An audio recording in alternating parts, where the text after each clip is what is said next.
And that concludes question for oral answer. I call on Government Order of the Day number 1. Government Notice of Motion number 1, adoption of amendments to standing orders. The Honourable Simon Bridges. Mr. Speaker, it's a great pleasure to speak in this debate. Today's debate, of course... Well, the member just needs to move. Oh, I'm sorry, Mr. Speaker. I move that the amendments to the standing orders set out in Part 2 of the report of the Standing Orders Committee on the review of standing orders be adopted with effect from the day after the dissolution or expiration of the present Parliament. Mr. Speaker, today's debate, of course, completes the standard triennial review of the standing orders, looking at the procedures and practices of the House and how they can work more effectively. This year's recommendations cover changes to rules and practices in a number of key areas, including a reorganisation of the House's select committees, a change to the way the House debates international treaties, and a number of suggestions for improving the lawmaking process. Mr. Speaker, I'd like to begin by making the observation that many overseas parliaments don't review, in fact, their rules regularly. While a specific issue may lead to a review or a rule change, I believe that our process illustrates real value in frequently making improvements based on cross-party consensus. One of the underlying themes to emerge from the review of the standing orders is the growing status of the Business Committee, notably since the review of standing orders in 2011, as a mechanism, a process by which the government and other parties can make the best use of House time to advance measures with broad-based support. And I entirely welcome this. The National Party welcomes. I think it's an excellent development that's allowing the Parliament to evolve and to innovate in its processes and be more relevant to its members and also New Zealanders. Further to this, the Standing Orders Committee noted that there are many ways for the Business Committee to promote better lawmaking, rewarding the use of inclusive and robust pre-legislative processes by the government, refereeing supplementary order papers to select committees and arranging the committee stage of bills. As we have seen during the 51st Parliament, the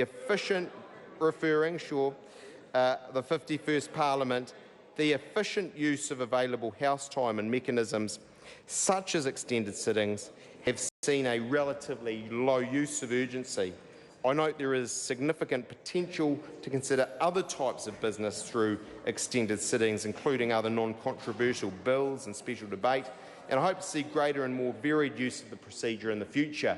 I'd note in that regard that I think over the last month we've used extended sittings to good effect, I think literally every single week, and that's allowing Parliament to do more and to progress more of the program that the government has, and I think that's good for everyone.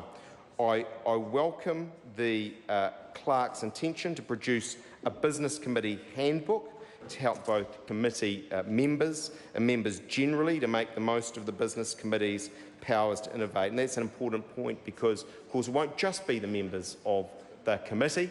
It will be all members of the House who will be able to put forward ways of doing things in relation to particular bills, but more broadly, potentially also.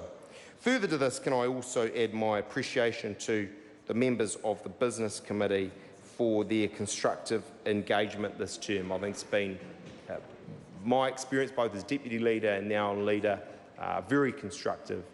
It's one of those things that people outside, of course, don't see, but it's in some ways Parliament at its best. That doesn't mean that everything gets through it, but we work constructively together across the parties, and that's been a good balance of government progressing its program, but also, I think, members of other parties also getting to do and say things important to them. I think, for example, of the debate on climate change is a very good example, and note the contribution that Member Kennedy Graham made to progressing that. Mr. Speaker, I'm pleased that the Standing Orders Committee gave more formal consideration around the procedures for the Committee of the Whole House stage of bills. It was during this Parliament That precedent from the 1960s was drawn upon to seek leave for debate on two interconnected bills to be taken together as cognate bills, which has since been used to facilitate legislation on which there is broad agreement. Many of the suggestions agreed to by the committee will aid us in ensuring that the House's functions, I should say, and as an effective legislature.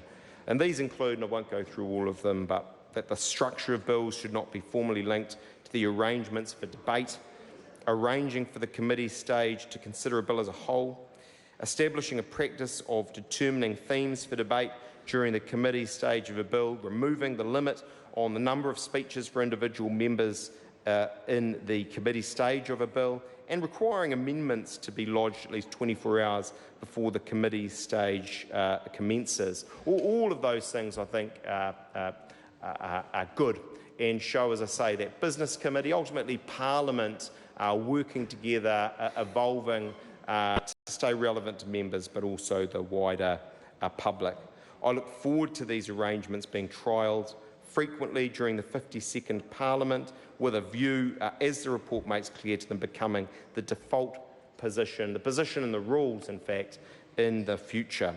However, I recognise that the review of the standing orders is also a balancing act requiring give and take between government and non-government parties. In this vein, can I once again thank all members of not only the Business Committee but the Standing Orders Committee for their diligence and time throughout this process. With those comments, I commend the report to the House. Members, the question is that the motion be agreed to. The Honourable Trevor Mallett.